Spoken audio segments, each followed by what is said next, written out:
I swapped a Cummins into my Ford Explorer, and within the first 100 miles of driving it, I hurt the transmission.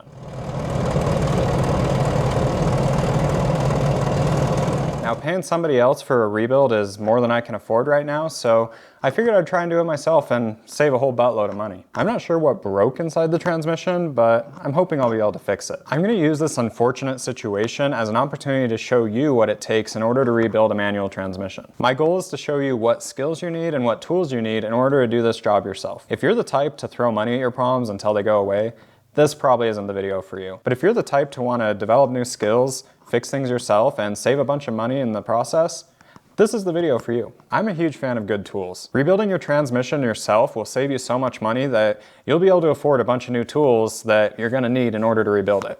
But the good thing is that you'll have those tools the next time you need to do a job like this, which will save you even more money next time. I'm going to make a list of non-standard tools I needed to do this job, and I'm going to put affiliate links in the description below. But feel free not to use them. Using the links does help support the channel, but none of these companies are sponsoring me. I owned most of these tools before I ever started a YouTube channel. First things first, I needed to diagnose the issue. Luckily, when I built this 4x4, I made it so the transmission tunnel was removable.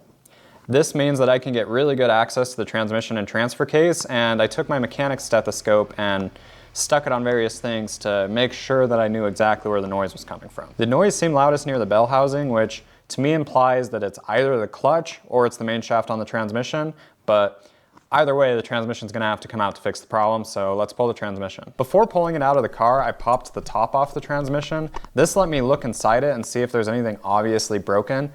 I didn't see anything obvious, but the transmission fluid that's less than 100 miles old did seem very black, so that was interesting. To get the transmission out, first I needed to pull the transfer case. I did this by precariously perching the transfer case on a jack.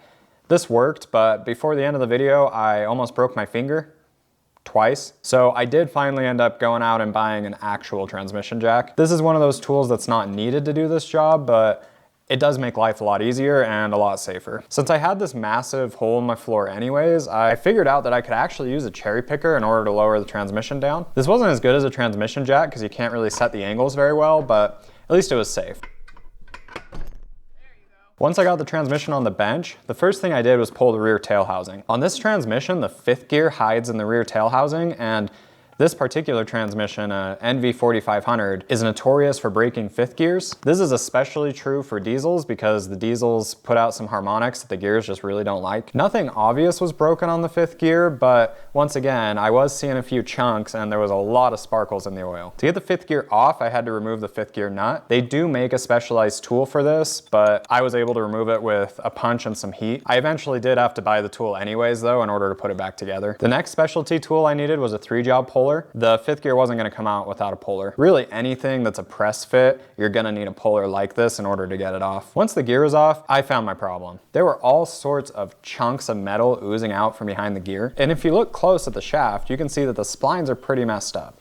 The splines on the shaft are supposed to have a point on them, but these ones are completely flat. The gear must have been knocking around and slipping on the shaft, and that must have ruined the splines on the shaft. The good news is that I found the problem, but the bad news is that it's the main shaft of the transmission itself that's damaged. So it was at this point that I could go and price what a rebuild was going to cost. I knew I needed a main shaft, and the aftermarket sells upgraded main shafts that are supposed to fix the fifth gear problem that these transmissions have. So I knew I needed one of those and then all the other rebuild parts. When I priced it out, buying all the parts I needed was going to save me almost $2,000 over buying a rebuilt one or sending it in for a rebuild. $2,000 is a lot of money to save for what I thought I could do in a couple weekends. So now I know what I needed to do, but the only problem is replacing a main shaft is a very involved rebuild. In order to replace the main shaft, every single gear and synchronizer and everything is gonna have to come off of it in order to put them on the new main shaft. There's two types of rebuilds. There is a soft rebuild where you only replace wear components, and that's relatively simple to do. But then there's a hard rebuild where you replace non-wear components. Non-wear components are things like gears, or if it's an engine, things like pistons. When you have to do a full hard rebuild where non-wear items are damaged, it becomes much more involved. I've done a few soft rebuilds on manual transmissions, but I've never done a full hard rebuild like this where every single thing needs to come off. So this is gonna be a lot of work, but On the plus side, it means that I can show you everything that's involved in rebuilding this transmission. If you're wanting to get into the more technical side of wrench turning, I think rebuilding a manual transmission is a great place to start. I think the goal of any wrench turner should be to build enough skills that eventually you could rebuild something like an engine. But an engine has a lot of parts inside of it. A great first step to develop those skills, in my opinion, is do a manual transmission first, and then work your way up to more complex things. You could start with an automatic transmission. I actually think they're easier because there's not as many press fits, which means not as many specialty tools. But at the same time, when you get an automatic transmission apart, it's really hard to tell what's going on inside. It's all hydraulics and planetary gears.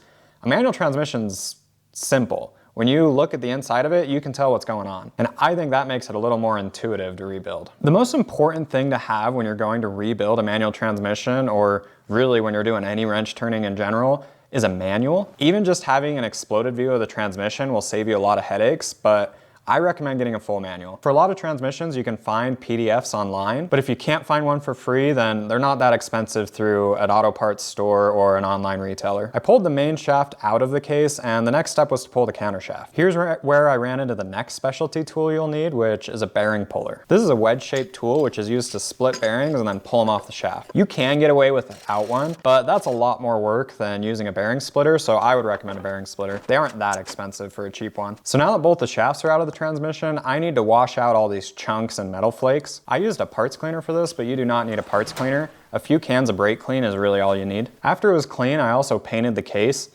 Now I have a weird quirk where I feel like once you paint something, it implies that you've rebuilt it. So I never paint anything unless I have actually rebuilt it. So even though I've had this transmission out a few times, this is the first time I'm actually painting it because it's the first time I'm actually rebuilding it. For the main shaft bearing, there was a gear in the way, so I couldn't get the bearing splitter in. I just opted to cut the cage, and then I was able to pull it. This particular bearing was so stubborn that even with the puller, I had to use heat to make it come all the way off. On this transmission, there's a bunch of snap rings holding all of the gears on. The next tool that I would say you really need is a good pair of snap ring pliers. Technically, you can get away with some screwdrivers and picks, but it is a lot of work. I would highly recommend a good pair of snap ring pliers. I got the transmission apart, and now it's time to compare the old main shaft to the new main shaft. The updated main shaft is fully splined where the 5th gear rides on the shaft, which should provide some more support, and then there's a few other upgrades in order to fix the 5th gear issue. I'll show you those later. I was comparing the differences between the shafts, and I realized that the output on the updated shaft is bigger than the output on the old shaft. So on these NV4500s, there's a gas version and a diesel version. The diesel version has a bigger output than the gas version. Once upon a time I knew this because I actually took apart my transfer case in order to change the input shaft to match the original smaller output shaft of the transmission. So I knew this at one point, but I had totally forgotten. A bigger output is better, so I figured I'd make this new shaft work even though it was different than the old shaft. The rebuild kit came with a new 5th gear nut and a new 5th gear, so everything else was the same. This does mean I'm gonna have to pull the transfer case apart again and replace the input shaft again, but luckily I kept the input shaft from when I did it last time, so even though I need to rebuild the transfer case if I go this route, I think this is the better route. I'm still gonna go ahead with this. Time to start reassembling things onto the main shaft. The synchronizers in your transmission are little clutches that make it a lot smoother when you shift. They make sure that as you shift, the shaft speed matches your engine speed. An NV4500 has this fancy Kevlar wear material, which necessitates a special fluid.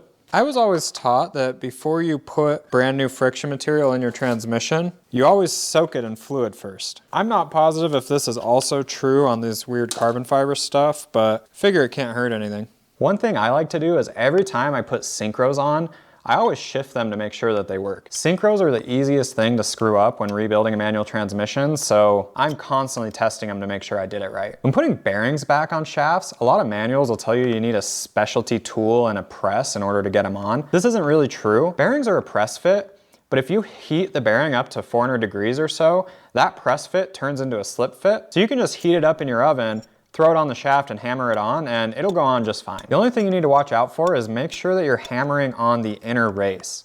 Don't hammer on the cage or else you'll damage it. By the way, this trick also works with gears.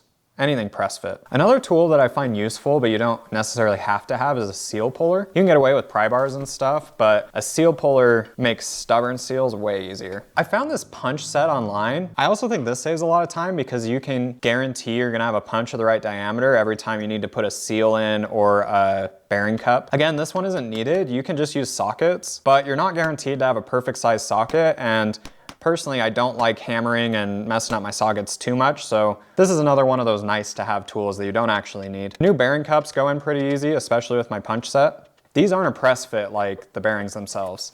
They just slip in. Once the shaft's all back together and you put it in the transmission, you have to make sure that the end play is correct on the shaft. Every time you change bearings and things, you slightly change the stack up on the shaft, and the ability for the shaft to move front to back is a critical design feature. In order to check the end play, you need a dial indicator. This is one of those specialty tools that you really do need to buy. But the good news is that you'll use this one a lot. Anytime you rebuild a differential or a transmission or an automatic transmission, you'll have to use this, so it's worth getting one. Once you've checked your end play, you need to actually set it. This is done with shims, and unfortunately my rebuild kit did not come with extra shims. I made it work by just lapping the old shims, but it would have been a lot easier if I had a shim pack for this transmission, so make sure your rebuild kit comes with a shim pack. In order to seal everything up, I use Right Stuff Gasket Maker. I've used this stuff on probably a dozen different differentials and transmissions, and I've never had one leak, so it works great. All right, it's finally time to put the fifth gear back together. Here's a quick demo on what causes the issue with the fifth gear. Helical cuts on gears make the gears want to move forward as you put a torque on them. This is due to the angle of the teeth. Straight cut gears do not do this. Since the fifth gear is helical cut and it wants to move forward, if there's any play here, the gear will just keep hammering against this nut. And as it hammers against that nut, it starts to back it off. And then, once the nut's loose, the gear can really cause some damage. There's a few fixes for this. The first one is a fully splined shaft. This gives the gear a lot more rotational support than just having partial splines. But second, to get your axial support, you can add a thrust washer. The point of this washer is to take up that forward to backward movement of the gear and prevent it from just hammering the nut. The other things you can do are use copious amounts of red Loctite, actually tighten the thing to the proper 300 foot-pounds like the manual recommends, put in lock screws to try and prevent the nut from rotating, and then finally the nuclear option is that you can get a nut that actually splines the lock nut to the shaft so that it really just cannot move. It's splined to the shaft. It is super overkill to do all these fixes at once, but figured it couldn't hurt anything, so I did all of it. And then I even hammered down the collar on the nut, which is also a more stock-like way of preventing it from rotating. All this in combination will fix my problem, but really the most critical thing is that thrust washer and then the fully splined shaft. Really, the biggest thing that would fix this issue is if it was just a press fit gear to begin with. If it was press fit, that would really prevent any movement from happening. But unfortunately, there aren't any aftermarket companies that make a press fit main shaft fifth gear for this transmission anymore. Maybe one day if this YouTube channel gets big enough, I'll buy a CNC lathe and start selling these shafts. Subscribe and stick around if you want to contribute to that pipe dream. All right, so I permanently fixed the fifth gear in place so it can't possibly ever move again. But then I realized that the fifth gear shifter rides on a shaft, and I had accidentally put that shaft in upside wrong. There was no spot for these roll pins to go to fix the shifter to the shaft. To rotate that shaft around, I was gonna have to pull the fifth gear off, which was gonna be pretty difficult considering it's all stuck on with red Loctite and everything now. So rather than doing that, I just ground down new spots for new roll pins. This thing isn't super critical, so I figured this creative solution would be fine. I shifted it a bunch to make sure that it all works fine. The final thing to do is replace the shift pads on the shift forks, and then I just needed to seal everything up. I highly recommend blue Loctite for all these small bolts. Not only does it prevent corrosion so they won't rust in there, there's a lot of vibrations going on a transmission, and it'll also help prevent vibration from causing the bolts to back out. Also, get the crap from Henkel. Don't buy the Harbor Freight stuff. It doesn't really do anything. Make sure it actually says Loctite on the tube. Everything's back together, and I think this transmission looks awesome. There's something about a freshly painted, freshly rebuilt mechanical system like that that just is beautiful to me. The only issue was that now, because of that whole output shaft thing, I needed to rebuild the transfer case to make the input shaft fit. Y'all have already seen me do that in a previous video, so I'm not gonna make you watch it again. This part was pretty easy. While I was rebuilding the transfer case, my partner was looking for something to do. I don't mind getting some help in the garage. I wasn't happy with the way the old transmission mount worked. I originally built it before I ever boxed the frame, and so the way that it was fixed to the frame wasn't very sturdy. The thing wasn't very strong in bending right where it mounted. and over time it had bent. Since the frame was boxed, I came up with a new way to do the joint that would work a lot better. I was just gonna drill a hole through the frame, put a pipe in that hole, and then run a 3/4 inch bolt all the way through the frame. That big bolt will hold all the weight on either side, and then the tube in the frame will make sure that when I tighten the giant bolt down, it doesn't crush the frame. This will make the transmission way easier to install, and the joint will be way stronger than it was. It was kind of a difficult weld because it was a thin wall tube being welded to some thicker wall on the frame. And the weld didn't come out perfect, but as usual, she did an awesome job, way better than I can do. She's a much better welder than me, and I really appreciate how much time it saves to have her help me with stuff. I can't overstate how valuable it is sometimes to actually have some help in the garage. If your friends or spouse ever need some help, get out there and help them, and hopefully they'll help you too when you need it. It makes life so much easier. All right, I installed the transmission transfer case, filled it all with fluid, jacked up the rear end of the car, and started the thing.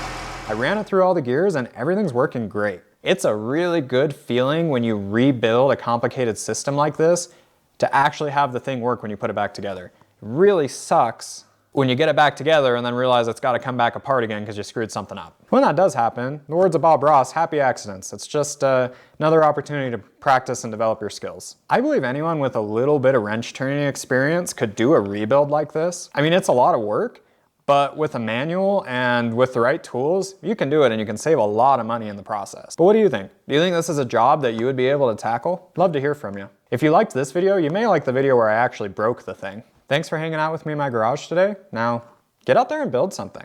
I hope to see you next time.